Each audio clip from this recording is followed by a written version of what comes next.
إن الحمد لله نحمده ونستعينه ونستغفره ونؤمن به ونتوكل عليه ونعوذ بالله من شرور أنفسنا ومن سيئات أعمالنا من يهده الله فلا مضل له ومن يضلله فلا هادي له وأشهد أن لا إله إلا الله وأشهد أن محمدا عبده ورسوله أما بعد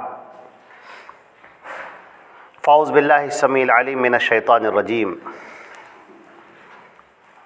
فماذا بعد الحق إلا الضلال۔ تمام تعریفیں اللہ رب العزت کے لیے ہیں جو ہمارا خالق و مالک ہے، تمام حمد و ثنا کا مستحق ہے۔ اللہ کا درود اور سلام ہو حضرت محمد مصطفیٰ صلی اللہ علیہ وسلم پر، جو خاتم النبیین ہیں، اور آپ کے اوپر اللہ نے دین اسلام کو مکمل فرما دیا ہے۔ اللہ کی رحمتیں اور برکتیں ہوں تمام صحابہ کرام پر، صحابیات پر، اور تمام مومنین اور مومنات پر۔ حضرات گرامی، آج کے اس خطبے کے لیے، اس جمعے کے عظیم دن کے تعلق سے ایک خطبے کے لیے ہم نے ایک چھوٹی سی آیت آپ کے سامنے تلاوت کی۔ بہت چھوٹی سی آیت ہے، آیت کا ایک حصہ ہے۔ اس کا ترجمہ ہے فماذا بعد الحق الا الضلال۔ حق آ جانے کے بعد پھر حق کو چھوڑ کر باقی چیزیں گمراہی کی ہیں، اس کے بعد پھر کچھ بچتا نہیں۔ اس دنیا کے اندر دو چیزیں کار فرما ہیں، یا تو حق اور یا تو باطل۔ تو اللہ نے اسی کو فرما دیا فماذا بعد الحق الا الضلال۔ حق آ جانے کے بعد پھر سوائے گمراہی کے اور کوئی چیز باقی نہیں۔ اسی کو قرآن پاک میں اللہ رب العزت نے دوسرے طریقے سے ارشاد فرمایا ہے فریق فی الجنۃ و فریق فی السعیر۔ انسانوں کے دو گروہ ہوں گے کل بروز حشر، بروز قیامت۔ انسانوں کے دو گروہ ہوں گے، ایک گروہ جنت میں جانے والا ہوگا اور دوسرا گروہ جہنم میں جانے والا ہوگا۔ تو یہ صرف دو گروہ ہیں، اما فی الجنہ، یا تو اس کا راستہ جنت میں ہے، و اما فی السعیر، یا اس کا راستہ جہنم میں ہے۔ اگر کوئی سوچ رہا ہے کہ نہیں بیچ میں بھی کوئی اور راستے ہیں تو وہ سخت گمراہی میں ہے۔ اور جنت کا یہ راستہ اللہ رب العزت نے اپنے نبی حضرت محمد مصطفیٰ صلی اللہ علیہ وسلم کو بھیج کر واضح فرما دیا۔ نبی کریم صلی اللہ علیہ وسلم کی بعثت یہ پوری انسانیت کے اوپر اتمام حجت ہے کہ حجت مکمل ہو گئی، دلیل مکمل ہو گئی، بات مکمل ہو گئی۔ اب یہ بات مکمل ہو چکی ہے، جنت جانے کا راستہ اللہ کے نبی نے آپ کے سامنے بیان کر دیا ہے۔ اللہ تبارک تعالیٰ نے جنت میں جانے کے اصول اور طریقے سب اپنے نبی کے ذریعے سے بیان کروا دیے۔ اب یہ ایک روشن بات ہو گئی۔ اب اس کے بعد سوائے گمراہی کے اور کچھ نہیں۔ اس حق کو آپ کنارے کر دیجئے تو اب جو بھی چیزیں بچتی ہیں وہ صرف گمراہی کی ہیں، جہنم میں لے کر جانے والی ہیں، انسان کو راہ حق سے ہٹانے والی ہیں۔ بس فماذا بعد الحق الا الضلال، حق کے آ جانے کے بعد سوائے ضلالت کے اب پھر کچھ باقی نہیں رہا۔ اب آپ ذرا سا غور فرمائیں، ہمارے نبی صلی اللہ علیہ وسلم نے فرمایا کہ میرے جانے کے بعد 30 دجال ہوں گے، کلہم یزعم انہ نبی، ہر ایک یہ دعویٰ کرے گا کہ میں ہی نبی ہوں، ولا نبی بعدی، اور کان کھول کر سن لو کہ میرے بعد کوئی نبی نہیں آئے گا۔ ہم اس حدیث کو پھر پڑھتے، پھر اس کے اوپر گفتگو کرتے۔ نبی کریم صلی اللہ علیہ وسلم نے فرمایا کہ میرے جانے کے بعد اللہ کے نبی صلی اللہ علیہ وسلم جب تشریف لے جائیں گے، جب آپ کی وفات ہو جائے گی تو ظاہر سی بات ہے کہ دنیا تو چلتی رہے گی اور حق آ چکا ہے. تو کیا شیطان بیٹھا رہے گا؟ کیا ابلیسی طاقتیں اپنا کام نہیں کریں گی؟ کیا شیطان مردود حق سے ہٹانے کی کوششیں نہیں کرے گا؟ یقیناً کرے گا، یہ اس کا کام ہے. یہ اس نے اللہ سے عہد کر رکھا ہے، لَأَقْعُدَنَّ لَهُمْ عَلَىٰ صِرَاطِكَ الْمُسْتَقِيمِ، میں تیرے بندوں کے سیدھے راستے پر بیٹھ جاؤں گا اور ان کو سیدھے راستے پر چلنے نہیں دوں گا. یہ شیطان نے عہد کر رکھا ہے. اب اللہ کے نبی صلی اللہ علیہ وسلم اس دنیا سے تشریف لے جاتے ہیں. دنیا سے تشریف لے جانے سے پہلے کی جو آخری آیت نازل ہوتی ہے وہ ہے الیوم اکملت لکم، آج کے دن میں نے تمہارا دین مکمل کر دیا. واتممت علیکم نعمتی، اور اپنی نعمت تم پر تمام کر دی. ورضیت لکم الاسلام دین، اور میں دین اسلام سے راضی ہو گیا، خوش ہو گیا. یہ آیت نازل ہوتی ہے اور اس کے بعد اب کوئی آیت نازل نہیں ہوئی، ختم. یہ آخری آیت. اللہ کے نبی صلی اللہ علیہ وسلم جب مرض وفات میں گرفتار ہوتے ہیں، آپ کے چہرے کے اوپر ایک چادر پڑی ہے، بخار کی شدت ہے، آپ بار بار اپنے چہرے سے چادر کو ہٹا رہے ہیں اور کہتے ہیں بے چینی میں، کرب اور اضطراب میں کہ لعنت ہو یہود اور نصارہ پر، انہوں نے اپنے انبیاء کی قبروں کو عبادت گاہ بنا لیا. آپ یہ دیکھیں، آیت نازل ہو چکی ہے کہ دین اسلام مکمل ہو چکا ہے. نبی کو اختیار دیا جاتا ہے دنیا میں رہنے کا یا آخرت کی طرف سفر کرنے کا. اللہ کے نبی کو معلوم ہو چکا ہے کہ اب ہمیں اس دنیا سے سفر کرنا ہے، اب ہمیں اس دنیا سے جانا ہے. اور بے چینی اس بات کی ہے کہ یہ دنیا سے جانے کے بعد یہ قوم مسلم کہیں شرک میں مبتلا نہ ہو جائے. یہ جو سکھایا ہوا اور دکھایا ہوا راستہ حق ہے، جادہ حق ہے، کہیں اس سے الگ نہ ہو جائے. اب سنیے، اللہ کے رسول صلی اللہ علیہ وسلم نے فرمایا حضرت ابو ہریرہ سے، اب حضرت ابو ہریرہ قبیلہ دوس کے تھے، قیامت اس وقت تک نہیں آئے گی جب تک کہ مسلمانوں کی ایک جماعت، مسلمانوں کا ایک گروہ، قبیلہ دوس کا جو بت ہے ذوالخلیصہ، اس کے ارد گرد وہاں کی عورتیں اپنے سرین رگڑ کر اس کا طواف نہ کرنے لگیں. یہ کہاں کی بات ہو رہی ہے؟ اللہ کے نبی صلی اللہ علیہ وسلم کے ان جملوں کو بہت سمجھنے کی ضرورت ہے اور آپ کی بے چینی اور کرب کو سمجھنے کی ضرورت ہے. اور چونکہ وحی الہی ہے، یہ اللہ کے رسول کی جو بات ہے وہ اللہ کی طرف سے اتاری ہوئی بات ہے، لہٰذا یہ اللہ کی بات ہے کہ مومنین جو مسلمانوں کا گروہ ہے، جس کی نسبت مسلمانوں کی طرف ہو رہی ہے، مسلمانوں کے اندر ایسی جماعت ایک پیدا ہوگی جو اللہ کو ماننے والے ہیں، رسول کو ماننے والے ہیں، دین اسلام کو ماننے والے ہیں، خانہ کعبہ کو ماننے والے ہیں، روزہ نماز کرنے والے ہیں، زکوٰۃ اور حج کرنے والے ہیں، عمرہ کرنے والے ہیں، سب. مگر یہ جماعت بتوں کی پرستش میں گرفتار ہوگی. بتوں کی پرستش کے اندر یہ قوم گرفتار ہوگی. بتوں کی پرستش دو طرح سے ہوتی ہے. بتوں کی پرستش کے دو طریقے ہیں. عزیزان محترم بہت غور سے سنیے، بتوں کی پرستش کے دو طریقے ہیں. بتوں کی پرستش کا ایک طریقہ یہ ہے کہ ان کے سامنے سجدے کیے جائے، طواف کیا جائے، نذر و نیاز کیا جائے، قربانی پیش کی جائے. یہ ایک طریقہ ہے. بت ہے، بت کے سامنے لوگ جا رہے ہیں اور سجدے میں گرے جا رہے ہیں، یہ ایک طریقہ ہے. بت کے سامنے ہاتھ باندھ کر کھڑے ہوئے ہیں، یہ طریقہ ہے.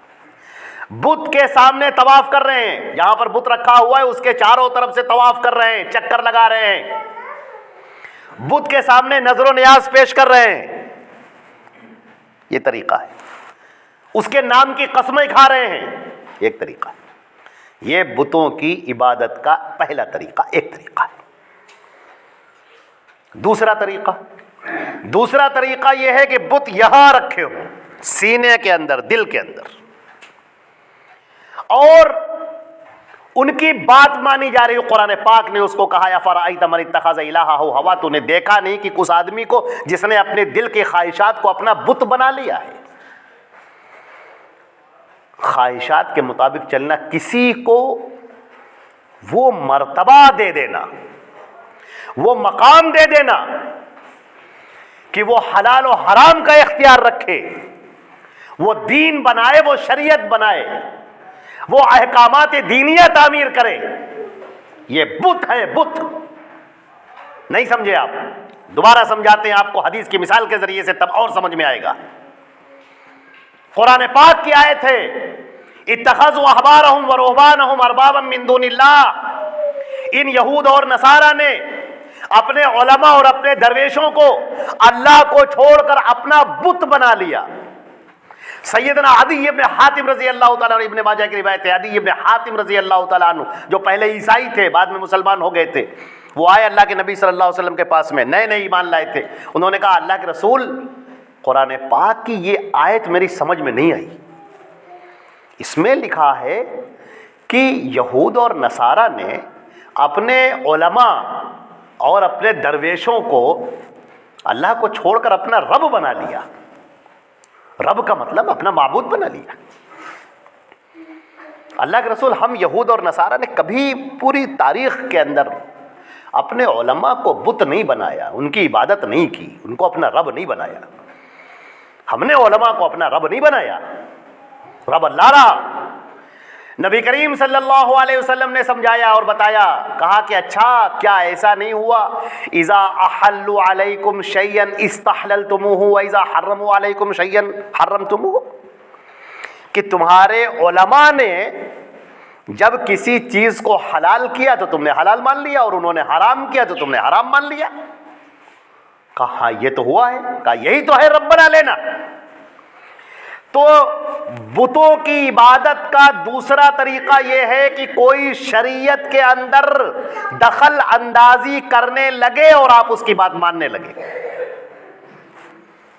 کوئی آپ کے سامنے کہے کہ یہ دین ہے، یہ کرو بڑا ثواب ملے گا، یہ کرو اللہ راضی ہو جائے گا، یہ کرو یہ جنت کا راستہ ہے، یہ کرو اللہ رب العزت اس کے اوپر ثواب عطا فرماتا ہے، اور وہ بات وہ قول اللہ کے نبی کی نہیں ہے، اور آپ اسے مان رہے ہیں، عمل کر رہے ہیں، زندگی میں داخل کیے ہیں، کتابوں میں لکھے ہیں، اس کو تقدس کا درجہ دیے ہوئے ہیں، دین کا حصہ مانے ہوئے ہیں. بس یہی ہے بتوں کی عبادت کرنا.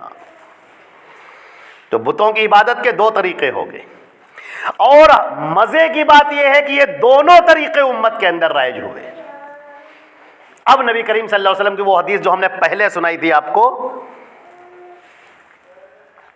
اس محدثین کی شرح میں اس کو سناتے ہیں آپ کو، کہ میری امت کے اندر قیامت سے پہلے 30 دجال ہوں گے. کلہم یزعم انہ نبی، ہر ایک دعویٰ کرے گا کہ میں نبی ہوں. محدثین نے اس کی حدیث کی شرح میں لکھا ہے کہ جو یہ 30 لفظ لکھا گیا ہے، یہ 30 دجال ہوں گے، اس کا مطلب وہ 30 گنتی والا نہیں، 30 اس کا مطلب نہیں ہے، بلکہ اس کا مطلب یہ ہے 30 یا اس سے زیادہ. جیسے ہم لوگ اپنی زبان میں کہہ دیتے ہیں 10 20، جسے کہتے نہیں کہ ہم نے 20 بار آپ سے کہا ہے، 10 بار آپ سے کہا ہے، 50 بار آپ سے کہہ چکے ہیں. تو یہ مطلب نہیں ہوتا کہ وہاں پر آدمی 50 مرتبہ گن کے رکھتا ہے. قرآن پاک میں اس کی مثال موجود ہے. اللہ رب العزت نے نبی سے فرمایا کہ یہ جو منافق ہیں، جو منافق مرے جا رہے ہیں، اب ان کے قبر پہ آپ کبھی کھڑے نہیں ہوں گے، اور ان منافقین کے لیے اب آپ مغفرت کی دعا نہیں کریں گے. فرمایا وَإِنِ اسْتَغْفَرْتَ لَهُمْ 70 مَرَّةً لَن يَغْفِرَ اللَّهُ لَهُمْ، اگر تم نے 70 مرتبہ بھی ان کے لیے معافی مانگی تو ہم ان کو معاف نہیں کریں گے. تو یہ جو 70 مرتبہ کہا کہ نہیں، 70 مرتبہ بھی اگر تم معافی مانگو گے تو ہم معاف نہیں کریں گے، اس کا یہ مطلب نہیں ہے کہ اگر 71 مرتبہ ہم معافی مانگیں گے تو ہم معاف کر دیں گے، یہ مطلب نہیں ہے. مطلب ایک کثرت، تم کتنی ہی معافی مانگ ڈالو، 1000 بار، کتنی بار معافی مانگ ڈالو، معاف نہیں کریں گے. بات فائنل ہو چکی. تو اسی لیے فرمایا گیا کہ میرے جانے کے بعد، یعنی اللہ کے نبی صلی اللہ علیہ وسلم کے جانے کے بعد دجال آئیں گے، 30 دجال. یہاں پر ہم بتا دیں کہ اللہ کے نبی کی 2 قسم کی حدیثیں ہیں. ایک حدیث وہ ہے جو دجال اکبر کو بیان کرتی ہے، وہ جو آنکھ کا کانا ہوگا، جس کی داہنی آنکھ کانی ہوگی، جو بنی اسرائیل سے ہوگا یعنی یہودیوں سے ہوگا، جو شام اور عراق کے درمیان سے نکلے گا اور جو تیزی سے چلے گا اور طرح طرح کی کرشمے دکھائے گا، آسمان سے پانی برسائے گا، زمین سے غلے اگائے گا، جو آدمی کسی کو مار دے گا پھر اس کو دوبارہ زندہ کرے گا، یہ سب حرکتیں کرے گا، وہ دجال اکبر کہلاتا ہے۔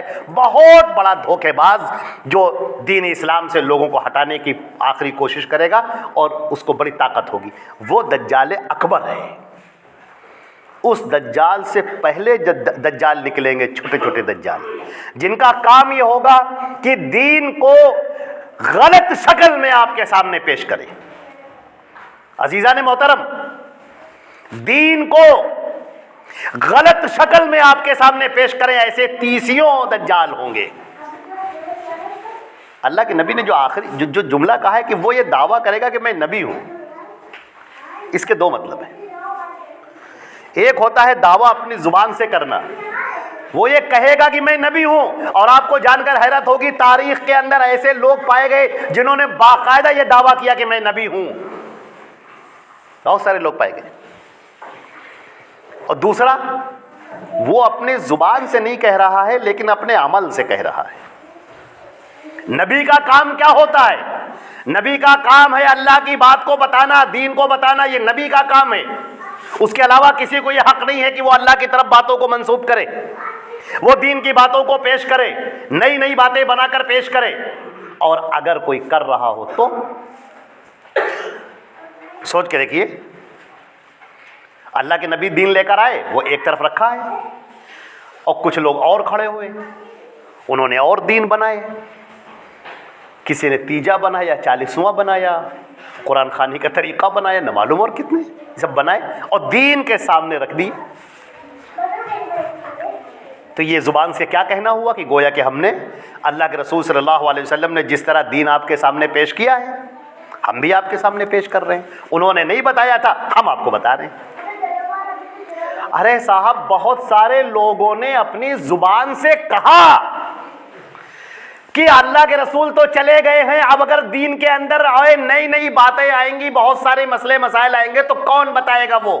اس لیے ہمارے ایسے علماء ہیں جنہوں نے ایسی باتوں کو ڈھونڈ ڈھونڈ کے نکالا ہے اور وہ لا کر رکھا ہے آپ کے سامنے، وہ بھی دین کا حصہ ہے، وہ بھی دین کا حصہ ہے۔ یہی راشٹری سہارا کے اندر جو اردو کا پیپر نکلتا ہے، یہاں لکھنؤ کے ایک بڑے مولانا ہیں خالد رشید فرنگی محلی صاحب، انہوں نے اپنا بیان جاری کیا جو اخبار میں جاری ہوا کہ حلالہ اسلام کا ناقابل تنسیخ جز ہے، یعنی ایسا حصہ جسے بدلا نہیں جا سکتا۔ یہ لکھا ہے لوگ، یہ اخبار کی بات بتا رہے ہیں۔ آپ کو یہ ضرور سمجھنا ہوگا کہ وہ جو دجال کھڑے ہوں گے، جن کو حدیث شریف میں یوں کہا گیا کہ میرے جانے کے بعد جو فتنے آئیں گے، دعات علی ابواب جہنم، ایسے داعی کھڑے ہوں گے، ایسے مبلغ کھڑے ہوں گے، ایسے دین اسلام کی طرف بلانے والے کھڑے ہوں گے کہ ایسی باتیں پیش کریں گے، من اجابہم قذفوہم فیہا، جس نے ان کی باتیں مان لی وہ سیدھے جہنم میں گر گیا۔ ایسے داعی، ایسے مبلغ، ایسے اسلام کی طرف بلانے والے لوگ کھڑے ہوں گے جو آپ کے ہاتھوں میں جعلی اسلام پکڑا رہے ہوں گے، ڈپلیکیٹ اسلام پکڑا رہے ہوں گے۔ اب میرے عزیزوں، آپ کے ذہن میں سوال ہوگا کہ ہم کیسے جانیں گے کہ اصلی کون ہے اور نقلی کون ہے، ریئل کون ہے اور ڈپلیکیٹ کون ہے، حقیقی کون ہے اور فیک کون ہے؟ اب کیسے جانیں گے؟ بالکل جانیں گے۔ اب آپ سنیے، تبھی تو آپ کو مزہ آئے گا اسلام کے اوپر، اسلام کے اوپر یقین کرنے میں آپ کا ایمان بالا ہو جائے گا، تبھی تو آپ کو پتہ چلے گا کہ اللہ رب العزت نے جو دین نازل فرمایا ہے وہ اللہ کا نازل کردہ دین ہے، کسی انسان کا بنایا ہوا دین نہیں ہے، کسی انسان کی سوچ اور کسی انسان کے ذہن کا وہ دین نہیں ہے، وہ اللہ مالک الملک رب کائنات رب ذوالجلال والاکرام کا نازل کردہ دین ہے۔ اس دین کی حفاظت کی ذمہ داری اللہ نے لے لی۔ کوئی شیطان، کوئی دجال، کوئی مردود قسم کا شخص اس دین کو گزند نہیں پہنچا سکتا۔ اللہ نے اس کو محفوظ کر دیا، قیامت تک کے لیے محفوظ۔ ہم اور آپ آج ہیں، کل نہیں رہیں گے۔ انسان آئیں گے، دنیا میں پیدا ہوں گے اور اپنا وقت پورا کر کے چلے جائیں گے. یہ لوگ اسی طرح آتے جاتے رہیں گے، لیکن دین قیامت تک کے لیے محفوظ رہے گا. اب آپ اپنی آنکھوں کو کھولیے اور یہ دیکھیے وہ کون سا دین ہے جو محمد الرسول اللہ صلی اللہ علیہ وسلم لے کر آئے ہیں، جس کی سندیں سورج کی روشنی کی طریقے سے چم چم چم چمک رہی ہیں. بالکل واضح سندیں، ایک ایک فرد کو آپ جانتے ہیں کون. اللہ کے رسول کا یہ قول کس صحابی نے سنا، پھر اس نے کس تابعی کو بتایا، اس نے پھر کسی تبع تابعی کو بتایا، وہ اس نے پھر کس کو بتایا، اور وہ پھر کہاں تک پہنچا، کتنے راوی ہیں بیچ میں. اللہ نے حدیثوں کو محفوظ کر دیا جیسے کہ قرآن پاک کو محفوظ کر دیا. قرآن پاک کا ایک ایک لفظ محفوظ ہو گیا. اسی طرح محمد مصطفیٰ صلی اللہ علیہ وسلم کی زبان سے نکلا ہوا بلکہ آپ کے سامنے کیا ہوا اور آپ کا فعل سب محفوظ ہو گیا ہے صحیح سندوں کے ساتھ. اور ڈپلیکیٹ بھی ہے، وہ بھی رکھا ہے کہ یہ صاحب کو دیکھیے، پکڑیے ان کو، یہ اللہ کے رسول پر جھوٹ بولا کرتے تھے، ان کا نام اپنے ذہن میں نوٹ کر لیجئے.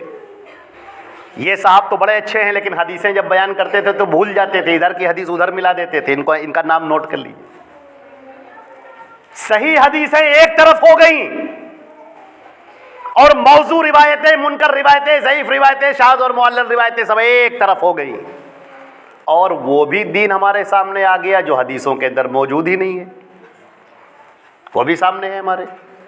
ایسے مولانا لوگ بھی ہمارے سامنے آ گئے جو بڑا جبہ و دستار پہن کے اور آنکھوں میں سرما لگا کے اور ہاتھ میں تسبیح لے کر اور عصا لے کر بڑے دہاڑ کر بولنے والے ہیں. اور جب ان سے پوچھا جاتا ہے کہ حضرت شیخ آپ نے یہ جو بات کہی ہے کیا یہ اللہ کے رسول کی بات ہے، تو ان کے چہرے کے اوپر پسینہ آ جاتا ہے، چہرہ فق پڑ جاتا ہے. وہ کہتے ہیں نہیں، اللہ کے رسول نے تو نہیں کہا ہے لیکن ہمارے علماء نے لکھا ہے.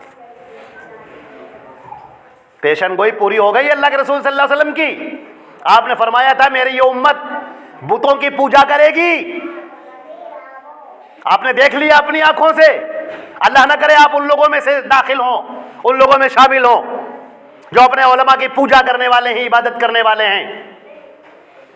ایک وہ جو مزار بنائی گئی، کوئی مر گیا، ہو سکتا ہے کوئی اللہ کا ولی رہا ہو، ہمیں اس سے کوئی انکار نہیں ہے، کوئی بھی. جب وہ دنیا سے رخصت ہوا تو پھر اس کے ایک مزار بنائی گئی، قبر بنائی گئی اس کے اوپر.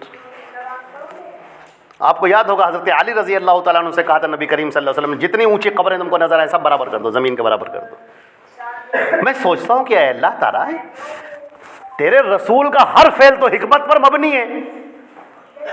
اس جہاں پر سارے صحابہ کرام موجود ہیں اور جہاں پر ایک صحابی آتے ہیں اور کہتے ہیں اللہ کے رسول میرا جی چاہتا ہے میں آپ کو سجدہ کروں، تو وہ اللہ کے نبی صلی اللہ علیہ وسلم فرماتے ہیں کہ میری قبر کے پاس سے گزرو گے تو کیا سجدہ کرو گے؟ وہ کہتے ہیں نہیں ہرگز ایسا نہیں کریں گے. یہ صحابہ کا مزاج بنا ہوا ہے کہ قبر کو سجدہ نہیں کرنا ہے. اس زمانے میں اللہ کے رسول صلی اللہ علیہ وسلم حکم دیتے ہیں حضرت علی کو کہ جاؤ جو بھی قبر تمہیں اونچی نظر آئے اسے زمین کے برابر کر دو. کیا حکمت ہے! رسول کا کوئی فعل اللہ کے حکم کے بغیر نہیں ہوتا. وما رمیت اذ رمیت ولکن اللہ رما. اے محمد جس وقت تم نے بدر کے میدان میں زمین سے مٹی اٹھا کر پھینکی تھی وہ تم نے نہیں پھینکی تھی، وہ اللہ نے پھینکی تھی. یہ جو حکم ہے وہ اللہ کا ہے. یہ رسول کی جو ذات ہے، الفاظ اللہ کے رسول صلی اللہ علیہ وسلم کے ہیں، حرکات ہیں، لیکن یہ حدیثیں، یہ بات، یہ اللہ کی بات ہے. وما ينطق عن الهوى. محمد صلی اللہ علیہ وسلم اپنے دل سے کچھ نہیں بولتے ہیں. ان ہوا الا وحی یوحی. یہ جو بولتے ہیں یہ اللہ کی وحی ہوتی ہے. قبروں کے اوپر چادر چڑھائی جا رہی ہے، نیازیں ہو رہی ہیں، طواف کیے جا رہے ہیں، بکرے ذبح کیے جا رہے ہیں، بریانیاں خوب بٹ رہی ہیں، خوب شور غوغا ہو رہا ہے، دھمال ہو رہا ہے، نہ معلوم کیا کیا ہو رہا ہے، تماشے، نوٹنکیاں، ہر طرح کی چیزیں ہو رہی ہیں. یہ آپ دیکھ رہے ہیں کہ بت ہیں جن کی پوجا کی جا رہی ہے، جن کو آپ دیکھ سکتے ہیں اپنی کھلی آنکھوں سے. اور دوسری طرف آ جائیے، ایسے لوگ آپ کو ملیں گے جو اللہ کے نبی کی باتوں کو چھوڑ کر دوسری باتوں پر عمل کر رہے ہیں، اس دین پر عمل کر رہے ہیں. آپ ان کو پکڑیے اور کہیے میرے بھائی، میرے عزیز، میرے دوست، یہ جو آپ کام کر رہے ہیں کیا یہ عمل اللہ کے رسول سے ثابت ہے؟ یہ جو آپ 15 شعبان میں جاگ رہے ہیں، عبادتیں کر رہے ہیں، یا جو قرآن خوانیاں آپ کر رہے ہیں، یا جو اسی طریقے سے اور جو چیزیں آپ رائج کیے ہوئے ہیں، کیا یہ ساری چیزیں اللہ کے نبی نے سکھائی ہیں؟ کیا اللہ کے نبی نے یہ کی تھیں؟ کیا اللہ کے نبی صلی اللہ علیہ وسلم کا یہ طریقہ آپ کا حکم تھا کہ تم ایسا ہی کرو؟ کیا اللہ کے نبی نے کہا تھا جب کوئی مر جائے، جب کسی کا انتقال ہو جائے تو تم قرآن پاک پڑھنا اور اس کے اوپر بخشنا؟ کیا آپ نے ایسا کہا تھا؟ یا کسی کا انتقال ہو گیا ہو، آپ کی بیویوں کا، آپ کی بیٹیوں کا آپ کے سامنے انتقال ہوا، آپ کے بیٹوں کا انتقال ہوا، کیا آپ نے قرآن خوانی کی کہ آپ بیٹھ گئے ہوں اور قرآن پاک پڑھنے لگے ہوں اور پڑھ کے بخش دیا ہو؟ آپ نے کیا ایسا؟ وہ تو خود قرآن انہی کے اوپر نازل ہو رہا تھا۔ اگر انہوں نے کیا ہے تو بتاؤ۔ اور جب آپ کہیں کہ نہیں انہوں نے تو نہیں کیا تھا، تو جب نہیں کیا تھا تو تمہاری عقل پر ماتم ہو، تم کہاں سے لے کر آئے؟ پھر ذرا سوچ کر بتانا، کیا تم نے کچھ بت نہیں بنا رکھے ہیں جن کی تم پوجا کر رہے ہو؟ اور چوکنا مت جیسے عدی ابن حاتم رضی اللہ تعالیٰ عنہ چوکے تھے کہ ہم نے کب اپنے علماء کو اور اپنے درویشوں کو اپنا رب بنایا۔ رب بنانے کا مطلب پوجا ہی کرنا ہوتا ہے، اگربتی لے کر ایسے دھونی دینا وہی پوجا کرنا ہوتا ہے۔